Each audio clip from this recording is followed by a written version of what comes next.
দেশের মানুষ একটা ভালো পরিবর্তন চায়, মন্তব্য তারেক রহমানের। বিএনপির কাছে প্রত্যাশা করতে শুরু করেছে জনগণ।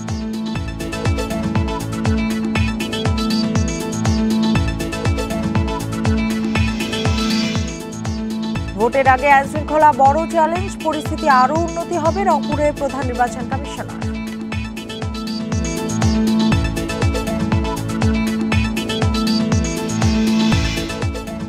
ভোটের মাধ্যমে ক্ষমতা হস্তান্তরই সরকারের বড় চ্যালেঞ্জ, বলছে বিএনপি। ছাত্র জনতার পাশে থাকবে আশা এনসিপি।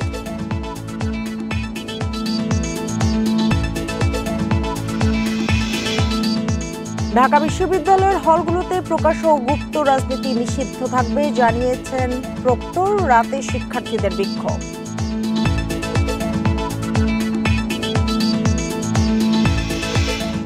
গাজীপুরে সাংবাদিক তুহিন হত্যায় গ্রেপ্তার 7 জনকে তোলা হচ্ছে আদালতে, দায় স্বীকার করেছেন স্বাধীন।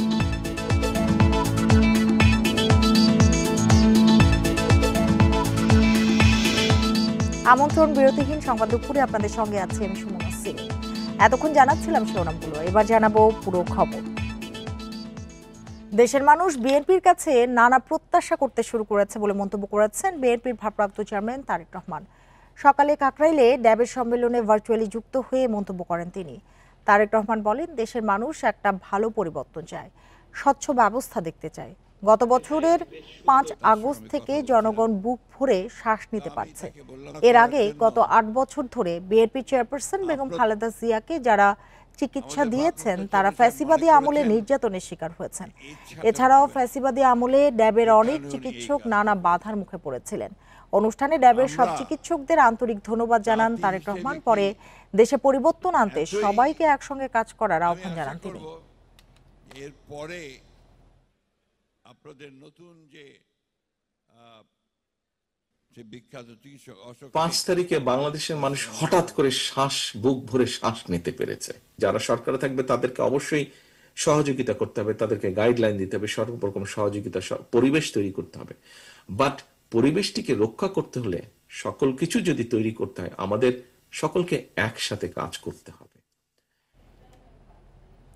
তারেক রহমানকে বাংলাদেশের আগামীর প্রধানমন্ত্রী বলে পরিচয় করিয়ে দিলেন বিএনপি মহাসচিব মির্জা ফখরুল ইসলাম আলমগীর। সকালে রাজধানীর কাকরাইলে ড্যাবের জাতীয় সম্মেলনে এই কথা বলেন তিনি। তারেক রহমান যে 31 দফা দিয়েছেন তা দেশের স্বাস্থ্য খাত সহ সব ক্ষেত্রে যুগান্তকারী পরিবর্তন ঘটাবে বলেন বিএনপি মহাসচিব।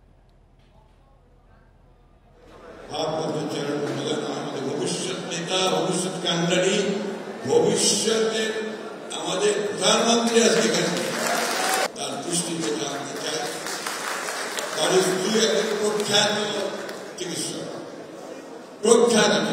আমাদের এখান থেকে তিনি গ্র্যাজুয়েশন করেছেন।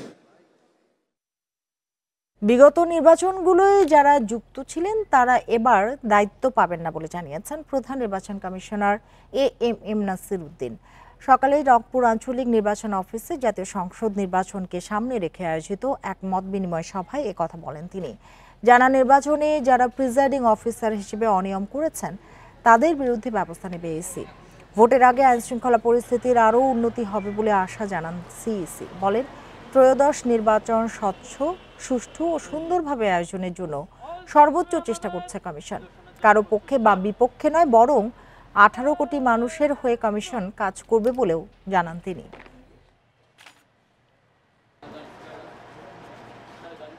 আইনশৃঙ্খলা পরিস্থিতি অনেক ভালো হয়েছে এবং আপনারা দেখবেন, নিশ্চিতভাবে দেখবেন যে ইলেকশন আস্তে আস্তে দেখবেন, ইলেকশনের তারিখ দিনক্ষণ গণে আস্তে আস্তে ইনশাল্লাহ আমার বিশ্বাস অবস্থার আরও উন্নতি হবে। এমন একটা পরিস্থিতি তৈরি করতে চাই যেখানে মানুষ শান্তিপূর্ণভাবে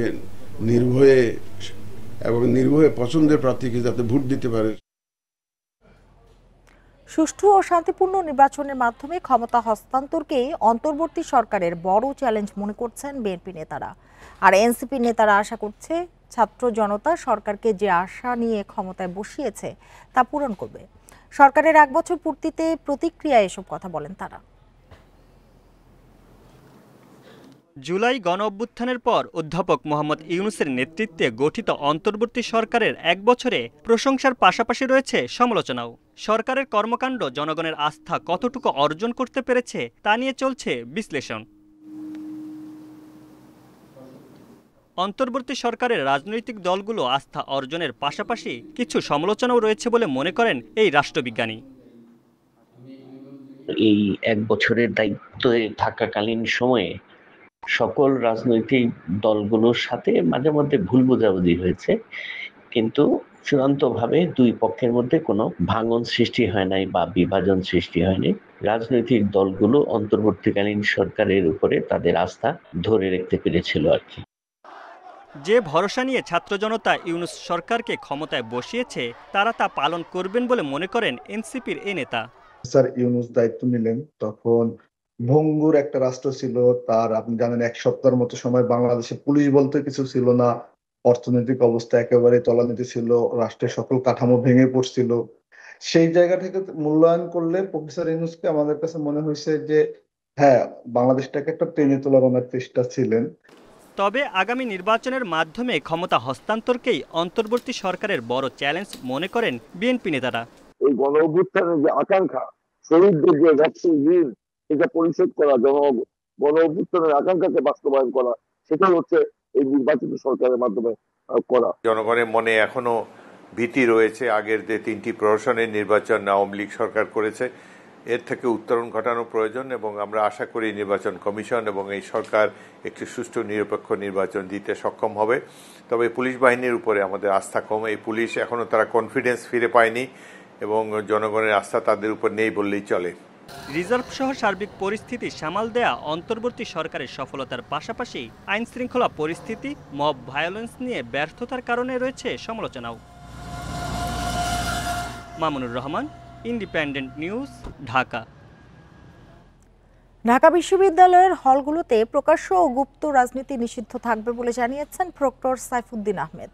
গত বছরের 17 জুলাইয়ের পরিপত্র অনুযায়ী এই সিদ্ধান্ত বহাল থাকবে।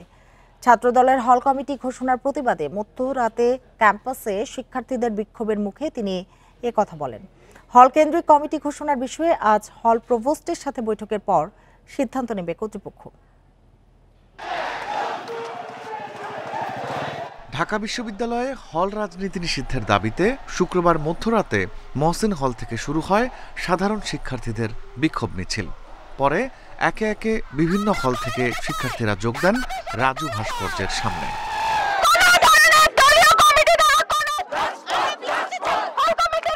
সেখান থেকে মিছিল নিয়ে উপাচার্যের বাসভবনের দিকে যায় শিক্ষার্থীরা। সেখানেই অবস্থান কর্মসূচি শুরু করেন। এ সময় স্লোগানে স্লোগানে উত্তাল হয়ে ওঠে পুরো ভিসি চত্বর। ওই 17 জুলাইয়ের প্রজ্ঞাপনের বিরুদ্ধে গিয়ে তারা শিক্ষার্থীদের বিরুদ্ধে গিয়ে জুলাইয়ের সাথে গাদ্দারি করে তারা কেমনে হল পলিটিক্স দেয়। ভিসির বাসায় সামনে অবস্থান নিয়েছি, যেহেতু আমাকে হল থেকে জানানো হয়েছে যে এই ডিসিশন একমাত্র কেন্দ্রই দিতে পারবে। এই ছাত্র দলে 8 জনকে তারা হল প্রশাসনের কোনো ব্যবস্থা নিতে পারছে না। শিক্ষার্থীদের অভিযোগ 2024 সালের 17 জুলাই হল রাজনীতি বন্ধ ঘোষণা করলেও শুক্রবার বিভিন্ন হলে ছাত্রদলের কমিটি ঘোষণা করা হয়। আমরা এই সিস্টেমের মধ্যে ছিলাম, তো এই সিস্টেম যে আমরা ভেঙে ফেলছি, এই সিস্টেমকে অনেকে ফিরিয়ে আনতে চায়। ট্রমার উপর দাঁড়িয়ে এই যে রাজনৈতিক সংগঠনগুলো আছে, ছাত্রদল, ছাত্র শিবির, তারা কিন্তু আমাদের এই ট্রমাটাকে নানানভাবে এক্সপ্লয়েট করছে। হল কমিটি দেওয়ার পরেও কোনো হলের কোনো প্রভোস্টের কাছ থেকে আমরা কোনো সাড়া পাইনি। শিক্ষার্থীদের দাবির মুখে বিশ্ববিদ্যালয় প্রশাসনের পক্ষ থেকে জানানো হয় হল রাজনীতি বন্ধের সিদ্ধান্ত বহাল থাকবে। তবে কমিটি ঘোষণা নিয়ে শনিবারই বিভিন্ন হলের প্রভোস্টদের সঙ্গে বৈঠক করে পরবর্তী ব্যবস্থা নেওয়া হবে। উপাচার্য মহোদয় জানিয়ে দিলেন যে 17 জুলাইয়ে হল পর্যায়ে ছাত্র রাজনীতি সংক্রান্ত যে সমঝোতা হয়েছিল সেই সমঝোতা বহাল থাকবে। প্রকৃতপক্ষে আজকেই 9 তারিখ 11টার সময় প্রভোস্ট স্ট্যান্ডিং কমিটির মিটিং হবে, তাদের সাথে আলাপ করব। প্রশাসনের আশ্বাসে রাতেই কর্মসূচি প্রত্যাহার করেন শিক্ষার্থীরা।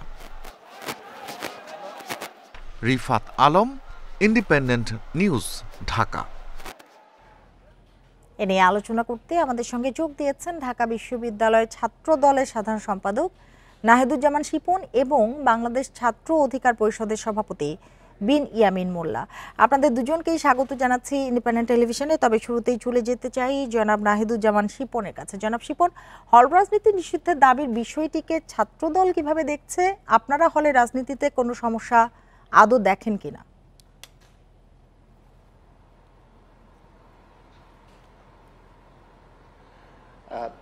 দেখেন, বাংলাদেশের বিগত 5ই আগস্টের ছাত্র জনতা যে গণঅভ্যুত্থান হয়েছে, সেই গণঅভ্যুত্থান পূর্ববর্তী সময়ে বাংলাদেশের হলগুলোকে একটি টর্চার সেলে রূপান্তরিত করেছিল বাংলাদেশ ছাত্রলীগ নামে যে সন্ত্রাসী সংগঠন, যারা ইতিমধ্যে তাদের রাজনৈতিক কর্মকাণ্ডের কারণে নিষিদ্ধ হয়েছে।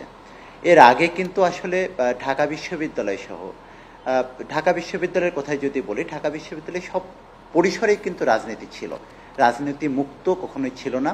এবং এটি কিন্তু আমাদের বিশ্ববিদ্যালয়ের যে 1973 সালের যে অধ্যাদেশ, যার মাধ্যমে ঢাকা বিশ্ববিদ্যালয় পরিচালিত হয়, সেই অধ্যাদেশ অনুযায়ী এটি আমার রাজনৈতিক কিংবা সাংবিধানিক অধিকার।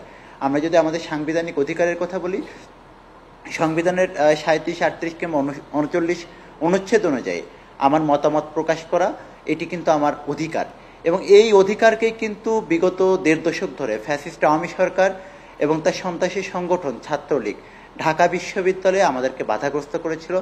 এবং এই বাধাগ্রস্ত করার বিপরীতে আমরা কিন্তু আমাদের অধিকার আদায়ের লক্ষ্যে বিগত 1.5 দশক ধরে আমাদের সাংবিধানিক এবং গণতান্ত্রিক অধিকার আদায়ের লক্ষ্যে আমরা রাজপথে লড়াই সংগ্রাম করেছি। এবং লড়াই সংগ্রাম করতে গিয়ে এবং একই সাথে এই যে গেস্ট রুম, গণরুম কিংবা নিপীড়নমূলক রাজনীতি, জবরদস্তিমূলক রাজনীতি, এই রাজনীতির বিপরীতে লড়াই সংগ্রাম করতে গিয়ে কিন্তু ঢাকা বিশ্ববিদ্যালয়ের অসংখ্য শিক্ষার্থী ছাত্রলীগের দ্বারা নির্যাতনের শিকার হয়েছে, তাদের শিক্ষা জীবন ব্যাহত হয়েছে। এবং বাংলাদেশের ছাত্রদলের, বাংলাদেশ জাতীয়তাবাদী ছাত্রদলের অসংখ্য নেতাকর্মী পঙ্গুত্ব বরণ করেছেন, গুম হয়েছেন, শহীদ হয়েছেন। সর্বশেষ যে জুলাই আগস্টের গণ অভ্যুত্থান, সেখানেও বাংলাদেশ জাতীয়তাবাদী ছাত্রদলের 1.5 শতাধিক নেতাকর্মী শহীদ হয়েছেন শুধু তাদের এই গণতান্ত্রিক এবং সাংবিধানিক যে অধিকার, সে অধিকার আদায়ের লক্ষ্যে। এখন দেখেন, ঢাকা বিশ্ববিদ্যালয়ের হলগুলোতে আমরা 5ই আগস্ট পরবর্তী সময় থেকে দেখছি যে প্রত্যেকটি ছাত্র সংগঠন কিন্তু তারা তাদের কার্যক্রম পরিচালনা করছে, কেউ নামে কেউ বেনামে। কিন্তু সেই সময় কিন্তু এই বিষয়টিকে কোনোভাবে কেউ বাধাগ্রস্ত কিংবা প্রশ্নবিদ্ধ করেনি। আমরা যখন প্রকাশ্যে আমাদের রাজনৈতিক কার্যক্রম পরিচালনা করতে গিয়েছি, তখন আমরা দেখলাম গতকালকে একটি মব পরিস্থিতি তৈরি করা হলো এবং সেই মব পরিস্থিতি তৈরি করে বিশ্ববিদ্যালয়ের প্রশাসনকে বাধ্য করা হচ্ছে একটি সিদ্ধান্ত চাপিয়ে দেওয়ার জন্য। কিন্তু আমরা বিশ্ববিদ্যালয় প্রশাসনের কাছে এই প্রশ্নটি রাখতে চাই, যদি ঢাকা বিশ্ববিদ্যালয় 1973 সালের যে অধ্যাদেশ, সেই অধ্যাদেশ অনুযায়ী তাহলে বিশ্ববিদ্যালয়ের রাজনৈতিক যে অধিকার, সে অধিকার কিভাবে বাস্তবায়িত হবে, হলগুলোতে রাজনৈতিক কাঠামো কিভাবে হবে, সেটি অবশ্যই তাদেরকে সুস্পষ্ট ব্যাখ্যা করতে হবে। এবং যে ডাকসু নির্বাচন, তাহলে সেই ডাকসু নির্বাচনে হল সংসদ নির্বাচন কিভাবে হবে, সেটিও কিন্তু তাদেরকে ব্যাখ্যা বিশ্লেষণ করে। আপনার কাছে আসবো, এবার চলে যেতে চাই বিন ইয়ামিন মোল্লার কাছে। জনাব বিন ইয়ামিন মোল্লা, হলের রাজনীতি চর্চায় আপনারা কোনো সমস্যা দেখেন কিনা? ধন্যবাদ। ঢাকা বিশ্ববিদ্যালয়ে বিগত সময়গুলোতে আমরা যে পরিবেশটা দেখেছি, আমি নিজে ঢাকা বিশ্ববিদ্যালয় এফ রহমান হলের আবাসিক শিক্ষার্থী, ছাত্রলীগের যে নির্যাতন, অত্যাচার, গেস্টরুম, গণরুম, সেই জায়গাটা থেকে বিশ্ববিদ্যালয়ের শিক্ষার্থীদের দীর্ঘদিনের ক্ষোভ, সেই ক্ষোভের বহিঃপ্রকাশই কিন্তু ছিল এই অভ্যুত্থানের সবচেয়ে বড় শক্তি। এরপরে আসলে ছাত্র সংগঠনগুলো বিশ্ববিদ্যালয়ে কিভাবে রাজনীতি করবে, সেটা কিন্তু ছাত্র সংগঠনগুলোকেই তাদের দায়িত্বশীল জায়গা থেকে ঠিক করে নিতে হবে। আমি যদি একটু অন্যভাবে বলি, যে দেখেন, কোন একটা সুন্দরী মেয়ে যাকে আপনি আসলে পটাবেন, তাকে আপনি কিভাবে পটাবেন? অবশ্যই তাকে ভালোবাসা দিয়ে দিয়ে পটাতে হবে। এখন তার কাছে আপনি যদি তাকে পটাতে ব্যর্থ হন, আপনার আচার আচরণ কার্যক্রম সে যদি ভীত সন্ত্রস্ত হয়, তাহলে সেটা তো আসলে তার দোষ না, সেটা কিন্তু আপনারই দোষ। তো সেক্ষেত্রে নাহিদুজ্জামান শিপন, ঢাকা বিশ্ববিদ্যালয় থেকে ছাত্র দলের সাধারণ সম্পাদক, উনি যে বক্তব্যটা দিয়েছেন সেটা আমি দ্বিমত করছি। কারণ ছাত্র দলের অনেক নেতাকর্মীরা এই বিশ্ববিদ্যালয়ে কিন্তু অধিকার ভিত্তিক আন্দোলনের সাথে সম্পৃক্ত হচ্ছেন এবং পাশাপাশি অনেক ওয়েলফেয়ার কার্যক্রম করছেন, বিশেষ করে অনেকেই কিন্তু পরিচিত বটেন। তো তারা যখন খেলাধুলার আয়োজন করছেন, মেয়েদের হলে গিয়ে যখন মেডিকেল সেবা দিচ্ছেন, হলে হলে গিয়ে যখন আরো ভালো ভালো কাজ করতেছেন, তখন তো শিক্ষার্থীরা ক্ষুব্ধ হয় নাই। কিন্তু গতকালকে কেন ক্ষুব্ধ হলো? গতকালকে ক্ষুব্ধ হয়েছে কারণ ছাত্রদল হলে হলে কমিটি দিয়েছে। এখন ছাত্রদল হলে হলে কমিটি দেওয়ার কারণে কেন শিক্ষার্থীরা ভীত হলো? কারণ দেখেন, ছাত্র দলের সাংগঠনিক স্ট্রাকচারে 5 আগস্টের আগেও যেরকম ছিল, 5 আগস্টের পরেও কাঠামোগত গুণগত কোনো পরিবর্তন আনে নাই। ছাত্রলীগের মূল দলের কমিটি যেরকম শেখ হাসিনা জায়গা থেকে আসতো, ছাত্র দলের মূল দলের কমিটি সাইন কোন জায়গা থেকে থাকে? মূল দল থেকে থাকে। সুতরাং শিক্ষার্থীরা আতঙ্কিত যে আবারও সাদ্দাম ইনান ছাত্রলীগ বিশ্ববিদ্যালয় তৈরি হয় কিনা। আমি ছাত্র দলের বন্ধুদের প্রতি অনুরোধ করব যে বিশ্ববিদ্যালয়ের শিক্ষার্থীরা আসলে যেই ধরনের কার্যক্রম চায় ওনারা যেন সেইভাবে করে আগায়। আরেকটা জিনিস আমি যেটা উল্লেখ করতে চাই যে গতকালকের যে ঘটনা, সেই গতকালকের ঘটনায় বিশ্ববিদ্যালয়ের শিক্ষার্থী বন্ধুদের গণতান্ত্রিক প্রতিবাদ, গণতান্ত্রিক দাবিকে আমরা শ্রদ্ধা করি এবং আমি নিজেও সেই আন্দোলনের সাথে আমি সংহতি জ্ঞাপন করি। কিন্তু ঘরপোড়ার ভিতরে আলু পোড়া দিয়েছে অনেকেই। আমরা অনেকেই দেখেছি যে তারা ভ্যান্ডালিজম করেছে, ভাঙচুর করেছে এবং আন্দোলনের কে উস্কে দিয়ে সেখানে একটা সংঘাত সহিংসতা তৈরি করার চেষ্টা করেছে। আমি বলবো তাদেরকে চিহ্নিত করতে হবে, কারণ তাদের উদ্দেশ্য হচ্ছে ডাকসু নির্বাচন। আসবো আপনার কাছে, আবার আসবো, যেতে চাই জনাব শিপনের কাছে। জনাব শিপন, যেটি বিনিয়ামিন বললেন যে 5 আগস্টের আগে পরে ছাত্র দলের সাংগঠনিক কার্যক্রম একই রকম, এটি কারণ কিনা গতকালকের যে ঘটনা ঘটেছে?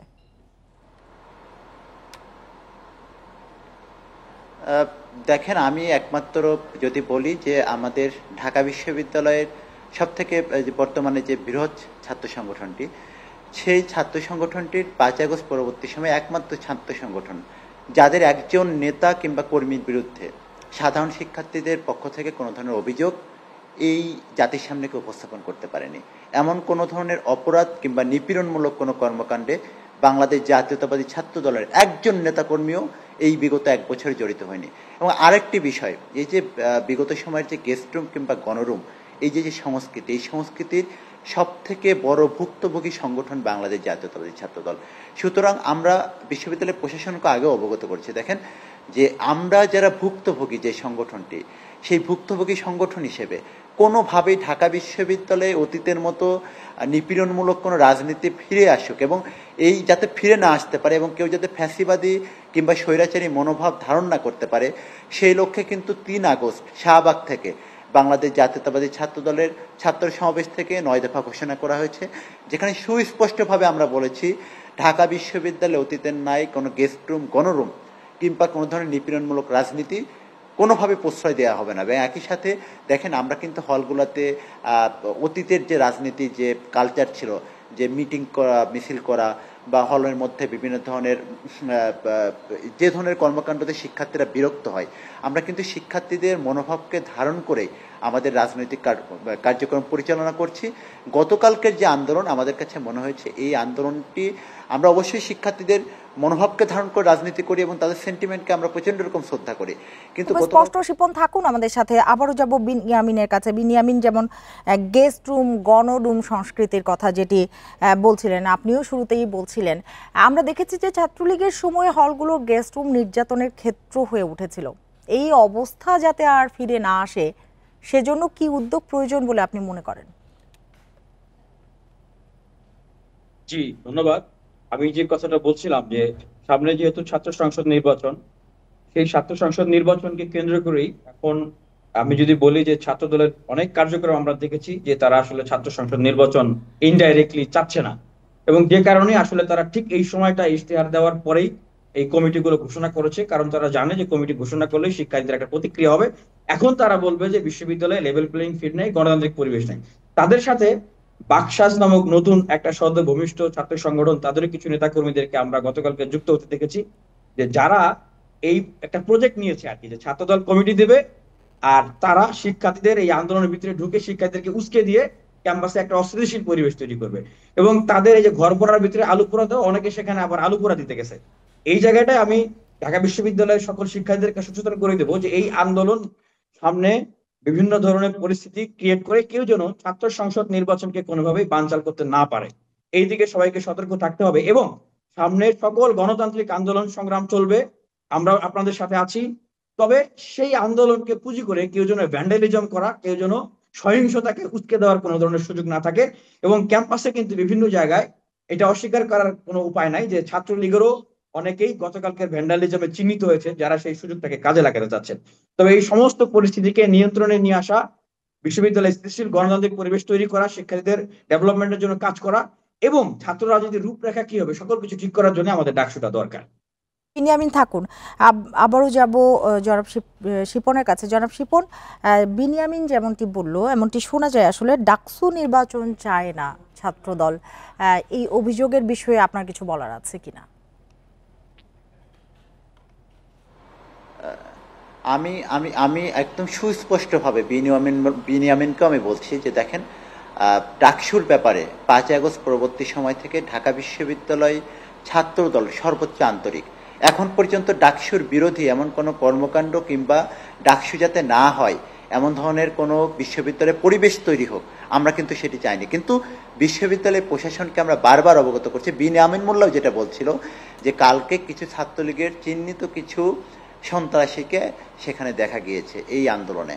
তা আমরা বিশ্ববিদ্যালয় প্রশাসনকে বারবার আহ্বান জানিয়েছি যে ঢাকা বিশ্ববিদ্যালয়ের হলগুলোতে ছাত্রলীগ এখনও সংঘবদ্ধভাবে রয়েছে এবং এই ডাকসু নির্বাচনকে কেন্দ্র করে তারা কিন্তু যে কোনো ধরনের স্যাবোটাজ কিংবা পরিস্থিতি অস্থিতিশীল করতে পারে এবং এর মাধ্যমে কিন্তু পুরো রাষ্ট্রীয় পরিস্থিতি তারা অস্থিতিশীল করে তারা ফায়দা লুটতে পারে।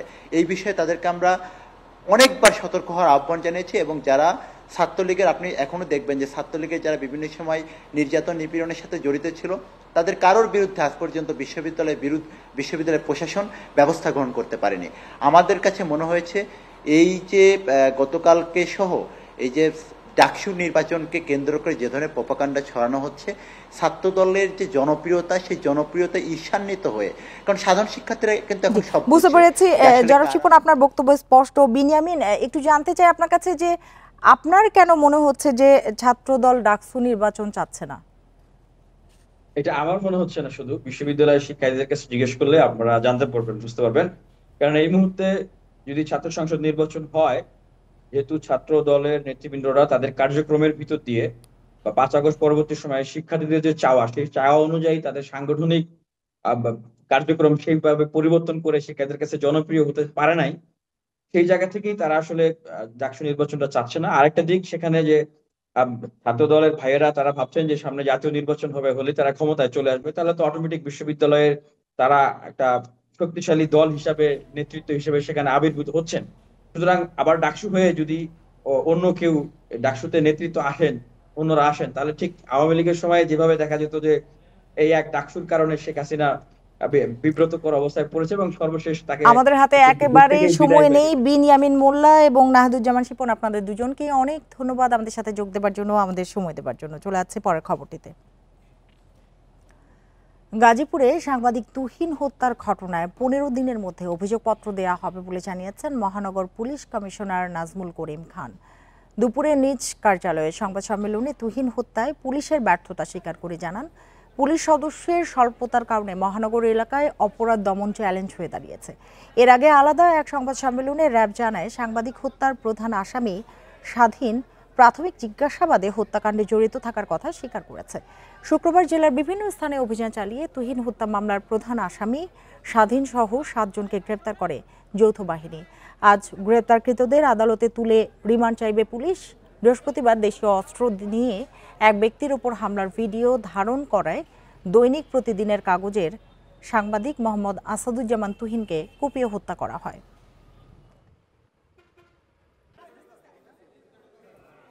পুলিশ প্রশাসন থেকে আমরা সত্যি এটির জন্য আমরা খুবই দুঃখিত। এটি আমাদের কিছুটা হলেও ব্যর্থতা অবশ্যই আছে। আমরা প্রিভেনশন কাজটি নিশ্চয়ই সুচারুভাবে করতে পারিনি, আরও সুচারুভাবে দিতে পারিনি। আমরা এরপরে চেষ্টা করেছি ভিডিও ক্লিপ দেখে আমরা তাদের ক্রিমিনালকে চিহ্নিত করতে। এ বিষয়ে বিস্তারিত জানাতে গাজীপুর থেকে যোগ দিয়েছেন সহকর্মী আবুল হাসান। আবুল হাসান, অভিযুক্তদের কখন নাগাদ আদালতে তোলা হচ্ছে আর অভিযোগপত্রের বিষয়ে কিছু জানিয়েছে কিনা পুলিশ?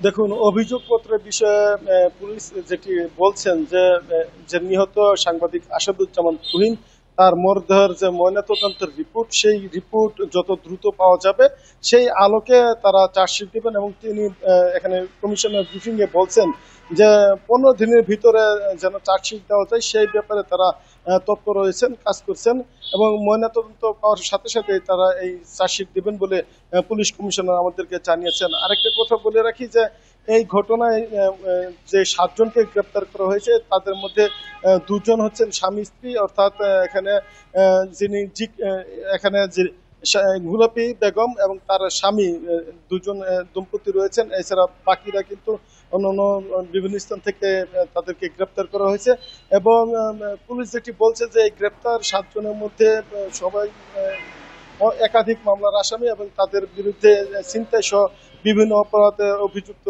অভিযুক্ত রয়েছেন এবং পুলিশ বলছে যে এই যে অপরাধটি হয়েছে সাংবাদিক তুহিনকে শত শত মানুষের সামনে এখানে চাপাতি দিয়ে নৃশংসভাবে কুপিয়ে হত্যা করা হয়েছে, সেখানে পুলিশের কিছুটা ব্যর্থতা রয়েছে বলে তিনি স্বীকার করেছেন এবং বলছেন যে যেখানে পুলিশ 14 সদস্য বেশি থাকার কথা সেখানে পুলিশের সদস্য অনেক কম রয়েছে। তিনি একটি পরিসংখ্যান দিয়ে বলছেন যে কাশিমপুর কোনাবাড়ি এলাকায় 14,000 পুলিশের বিপরীতে মাত্র 1 জন পুলিশ রয়েছেন, অর্থাৎ চাহিদা এখানে একেবারে কম জনসংখ্যার অনুপাতে। তিনি বলছেন যে এই কারণে বৃহত্তর যে গাজীপুর সিটি কর্পোরেশন সেখানে আইন শৃঙ্খলা নিয়ন্ত্রণ রাখা পুলিশের জন্য একটি চ্যালেঞ্জিং হয়ে দাঁড়িয়েছে। এছাড়া তিনি আরেকটি বিষয় বলছেন যে ইতিমধ্যে গাজীপুরে বেশ কিছু পোশাক কারখানা বিভিন্ন কারণে বন্ধ হয়ে গেছে এবং এই বন্ধ কারখানার অনেক শ্রমিক বেকার রয়েছে, ফলে বেকার থাকার কারণে অনেক শ্রমিকই কিন্তু এই অপরাধের সাথে বিশেষ করে ছিনতাই চাঁদাবাজির সঙ্গে জড়িয়ে পড়ছেন, ফলে এই বিষয়টিও কিন্তু এখানে অপরাধ সংগঠিত হওয়ার অন্যতম কারণ বলে তিনি মনে করছেন। তবে তিনি বলছেন যে এখানে পুলিশ সদস্য বাড়ানোর জন্য তারা বিভিন্ন চাহিদাপত্র দিয়েছেন এবং বাড়তি ফুড চেয়েছেন, যদি এখানে বাড়তি সদস্য আনা হয় সেক্ষেত্রে তারা আইনশৃঙ্খলা উন্নতির জন্য কাজ করতে পারবেন বলে তিনি আমাদেরকে জানিয়েছেন। তবে এই যে নৃশংসভাবে সাংবাদিক আসাদুজ্জামান তুহিনকে হত্যা করা হয়েছে, এই ঘটনায় কিন্তু সাধারণ মানুষ যেমন হতবাক এবং আতঙ্কিত, তেমন কিন্তু সাংবাদিক সমাজের মধ্যে কিন্তু খুব রয়েছে এবং তারা বলছেন যে যাদেরকে গ্রেপ্তার করা হয়েছে তাদের যেন দ্রুত দৃষ্টান্তমূলক শাস্তি দেওয়া হয় এবং অপরাধীরা যেন বারবার একই অপরাধে যুক্ত হতে না পারে সেই ব্যাপারে। আবুল হাসান, আপনাকে অনেক ধন্যবাদ আমাদের সাথে যোগ দেওয়ার জন্য। আজও দেশের বিভিন্ন জেলায় সাংবাদিক তুহিন হত্যার দ্রুত বিচারের দাবিতে মানববন্ধন ও বিক্ষোভ কর্মসূচি পালিত হয়েছে। নরসিংদী প্রেস ক্লাবের সামনে আয়োজিত মানববন্ধনে যোগ দেন জেলার সাংবাদিকরা। এ সময় তারা তুহিন হত্যার বিচারের পাশাপাশি সারা দেশে সাংবাদিকদের নিরাপত্তা নিশ্চিতের দাবি জানান।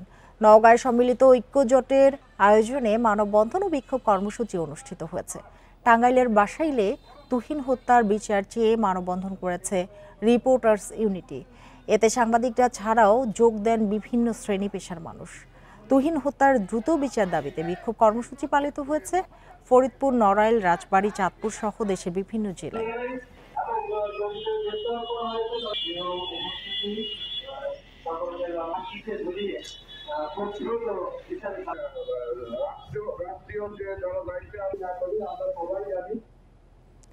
গাজীপুরের শ্রীপুরে ছুরিকাঘাতে জুয়েল রানা নামে এক যুবকের মৃত্যু হয়েছে। এ ঘটনায় 2 জনকে আটক করেছে পুলিশ।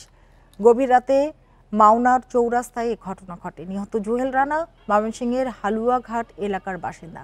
শ্রীপুর থানার ওসি আব্দুল বারিক জানান, শুক্রবার রাতে মাওনা উড়াল সেতুর নিচে ঘুমাতে যায় ভাসমান কয়েকজন যুবক। চটের বিছানায় ঘুমানো নিয়ে নিহত জুয়েলের সঙ্গে রাকিব ও রবিন নামে 2 জনের বাগবিতণ্ডা হয়। ধস্তাধস্তির এক পর্যায়ে ছুরি দিয়ে জুয়েলকে আঘাত করা হলে মৃত্যু হয় তার। খবর পেয়ে রাকিব ও রবিনকে গ্রেপ্তার করে টহলরত পুলিশ।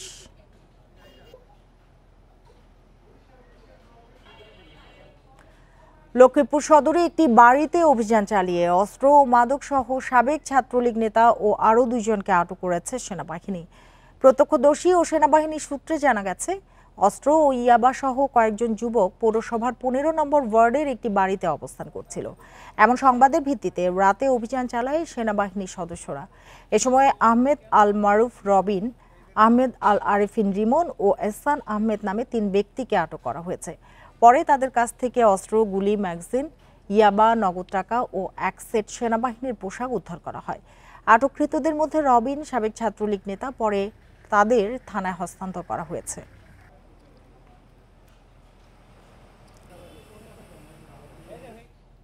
দেখছেন বিরতিহীন সংবাদ দুপুর, এরপর আরো জানেন। ভাইরাস জ্বর ও ডেঙ্গুর পার্থক্য বুঝতে সঠিক সময় পরীক্ষার পরামর্শ। জ্বর হলেই বাড়ছে দুশ্চিন্তা, উদ্বেগ।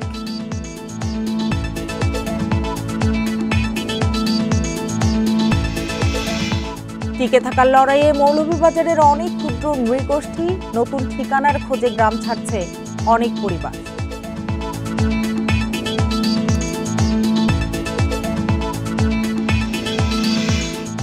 আগ্রাবাদ হালিশহরের মতো চট্টগ্রাম নগরীর গুরুত্বপূর্ণ এলাকায় বৃষ্টির দিনে সড়ক খুঁড়ছে ওয়াসা।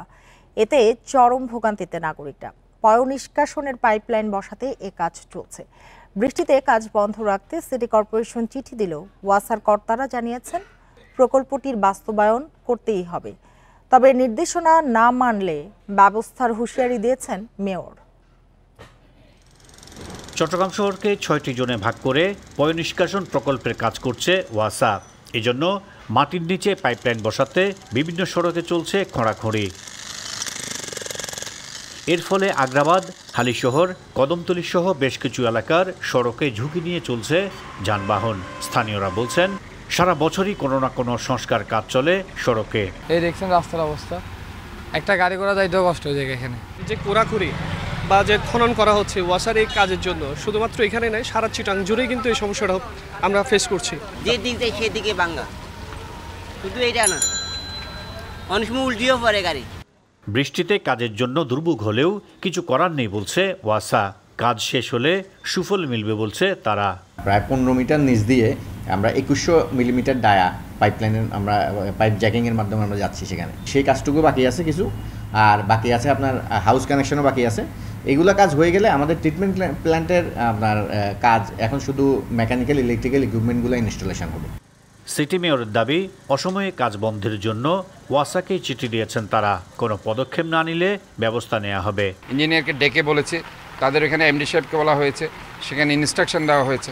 তারপরেও যদি তারা এই ধরনের বর্ষাকালে এইসব কাজ করে জনদুর্ভোগ করে, অবশ্যই তাদের ব্যাপারে কিন্তু আমি কড়া ইনস্ট্রাকশন আমি দেওয়ার পরে যদি না হয় আমি অন্য ব্যবস্থা নিচ্ছি।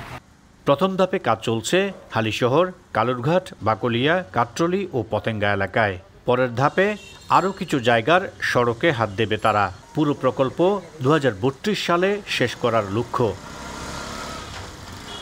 Ahsan Riton, Independent News, Chattogram. এবার ডেঙ্গু পরিস্থিতি নিয়ে প্রতিবেদন।